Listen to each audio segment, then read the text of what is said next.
ব্রাহ্মণবাড়িয়ায় দিন দিন বৃদ্ধি পাচ্ছে সূর্যমুখী ফুলের চাষ। জেলা শহর সহ এবার ৯টি উপজেলার মাঠে মাঠে এখন শোভা পাচ্ছে সূর্যমুখী ফুল। চলতি মৌসুমে কৃষি অফিস থেকে জেলার কৃষকদের মধ্যে বিনামূল্যে সূর্যমুখী বীজ, সার ও নগদ অর্থ দেওয়া হয়েছে। সূর্যমুখী চাষে ৯০ থেকে ১০৫ দিনের মধ্যে বীজ ঘরে তুলতে পারেন কৃষকেরা। ফলে দিন দিন সূর্যমুখী চাষে আগ্রহ বাড়ছে কৃষকদের। বিগত বছরের নেই, এই বছরও আমি সূর্যমুখী বাগান প্রস্তুত করছি। এই বছরও আমার লাভবান হবে। ভাইয়ের উদ্যোক্তা দেখে আমরাও এখানে ১ বিঘা জমি চাষ করছি। ইনশাআল্লাহ আগামীতে আমরা যেন আরেকটু বড় করে জিনিসটা করতে পারি বা প্রজেক্ট আরেকটু বড় করতে পারি। সূর্যমুখীর হাসি উপভোগ করার জন্য প্রতিদিন বিকেলে সূর্যমুখী বাগানে হুমড়ি খেয়ে পড়েন সৌন্দর্য পিপাসুরা।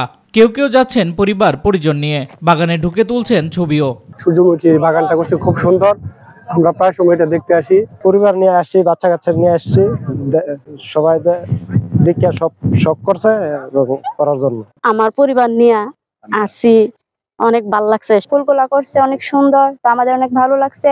কৃষকদেরকে স্বাবলম্বী করতে সূর্যমুখী ফুল চাষে উৎসাহিত করতে নিয়মিত পরামর্শ দিয়ে যাচ্ছে কৃষি বিভাগ। বলছেন এবছর জেলায় ৫৫ হেক্টর জমিতে সূর্যমুখী চাষ করা হয়েছে। প্রায় ৯০ টনের মতো সূর্যমুখী বীজ উৎপাদন হবে। এবার ১০ বিঘা ১০ জন কৃষককে বিনামূল্যে সূর্যমুখী সার এবং বীজ প্রদান করা হয়। এতে অনেকে সূর্যমুখী চাষ করেছেন। সূর্যমুখী আমাদের অনেক রোগ প্রতিরোধ ক্ষমতা বাড়ায়। জন্যই সবাইকে সূর্যমুখী চাষ করার জন্য আমরা উদ্বুদ্ধ করতেছি। সূর্যমুখী চাষ বাড়ানো গেলে দেশের ভোজ্য তেলের ঘাটতি যেমন পূরণ হবে, তেমনি কৃষকও লাভবান হবে বলে আশা স্থানীয়দের। শামস তাবরিজ উচ্ছ্বাস, মাই টিভি নিউজ ডেস্ক।